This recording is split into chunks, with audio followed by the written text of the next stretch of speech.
This week in Fulton County, Georgia, District Attorney Fani Willis announced the fourth indictment for former President Donald Trump, this time in connection with charges he attempted to overturn his 2020 election loss in that state to then Democratic candidate Joe Biden.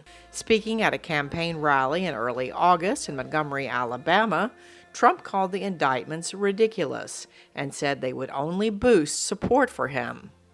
Every time they file an indictment, we go way up in the polls. We need one more indictment to close out this election. One more indictment, and this election is closed out. Nobody has even a chance. According to an Associated Press Nork Center for Public Affairs Research survey conducted before the Georgia indictments were returned, 74% of Republicans say they would support Trump in November 2024. But 53% of all Americans surveyed say they definitely would not support him, and another 11% say they probably would not support him in November 2024. Trump is also facing indictments in Washington, New York, and Florida. This might be a liability for most candidates, but not necessarily for Trump, one expert told VOA. But I would not be surprised if we see Donald Trump take advantage of this process and attempt to use it to gin up additional media coverage, because in many respects, his presidential campaign at this point is the trial in Fulton County. It is the trial in D.C. and it's the other trials in New York and Florida as well.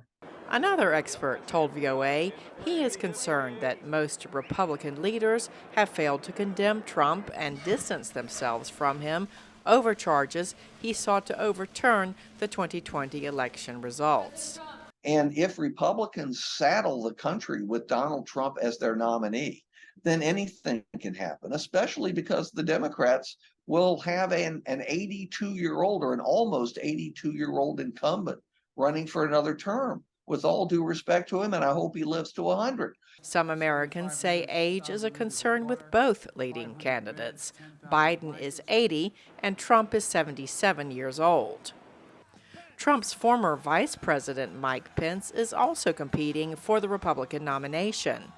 He says Trump tried to get him to overturn the election results in the run-up to the January 6, 2021 attack on the U.S. Capitol. And then on that day, President Trump asked me to put him over the Constitution.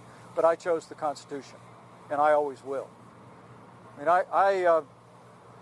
I really do believe that anyone who puts themselves over the Constitution should never be President of the United States. No, no, no, no, no, no. I don't want to go to jail. Trump is seeking to delay the trials until after the 2024 election.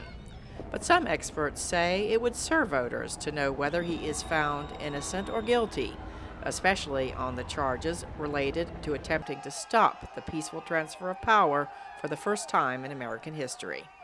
Cindy Saine, VOA News.